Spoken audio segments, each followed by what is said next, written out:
Hello everyone, so we are continuing the topic of fetal circulation. In the previous video we read about the brief overview of the fetal circulation, and now we are coming down to the next topic. What happens as soon as we cut up the umbilical cord and there is a transition from fetal circulation to the adult circulation? So let's see what all events happen. So as soon as the baby is born, we all know we cut the umbilical cord, so all the umbilical vessels are also cut. That means the left umbilical vein is also cut. The closure of this left umbilical vein will lead to the closure of this ductus venosus. So the first fetal structure is closed soon after birth, that is the ductus venosus. This ductus venosus closes, right? Second, what happens is that the baby cries. The first cry is really important. The baby cries, and as soon as the baby starts crying, the pulmonary vascular resistance, it decreases, right? So the baby cries or starts to breathe, lungs become functional, and hence there is decrease in the pulmonary vascular resistance. This decrease in the pulmonary vascular resistance will lead to the decrease in the right-sided pressures, right? There will be decrease in the right atria and right ventricular pressure. So it will lead to less RA and RV pressure. We know because of this high pulmonary vascular resistance, the blood was diverted from the right side pulmonary artery into the aorta, right? So as soon as this pulmonary vascular resistance is decreased, this ductus arteriosus also closes. So it leads to closure of ductus arteriosus.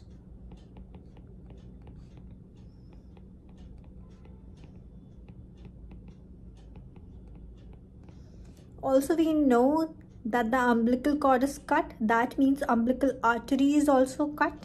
The systemic circulation pressure, the systemic vascular resistance also increases. So there is increase in the systemic vascular resistance as well. That means there is increase in the LA-LV pressure as well, right? So post-birth, what happens? The right-sided pressure decrease, whereas the left-sided pressure increase. Due to this change in the pressure dynamics, there is closure of the foramen connecting the two sides. The foramen ovale closes. So because of this change in the pressure dynamics, foramen ovale also closes. Foramen ovale also closes, right? So all the three structures that we read yesterday, ductus venosus, foramen ovale, ductus arteriosus, they close soon after birth. They close soon after birth, right? So now coming to the remnants. We know there is two types of closure. One is the anatomical closure, where the entire duct will be converted into some sort of ligament. Foramen would be converted into fossa, right? On the other hand, there is something known as functional closure. That means as soon as they cut the cord, these ducts, these umbilical vessels, they constrict, right? This is nothing but functional closure. And finally, that constricted structure is going to make a ligament, that is the anatomical closure. So we need to know the timelines when anatomical closure happens and when structural closure happens, and what all remnants are going to form, right? So let's write down here. Let's talk about firstly left umbilical vein.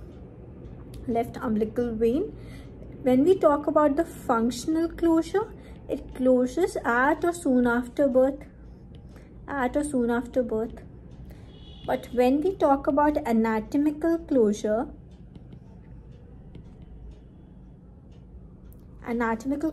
it closes around 7 days of life, 5 to 10 days, right? And the remnant, its form is ligamentum teres. Ligamentum teres. The duct forms the ligament. This left umbilical vessels form the ligamentum teres, right? The second is your ductus venosus, joining the left umbilical vein to IVC. It also functionally closes at birth or soon after birth. An anatomical closure around 7 days. And the remnant here is going to be ligamentum venosum, ligamentum venosus. Right? Now coming to the next structure, that is the foramen ovale. Foramen ovale. The closure here again is at or soon after birth, but the anatomical closure can take up to 3 months to years.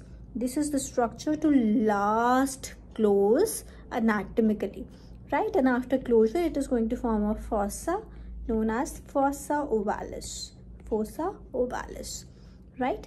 And lastly, we have ductus arteriosus, connecting the aorta with the pulmonary artery, right? It closes 10 to 12 days post-birth. Functionally, an anatomical closure is somewhere around 21 days, and it will form ligamentum arteriosum, ligamentum arteriosum, right? Now, two most important MCQs here.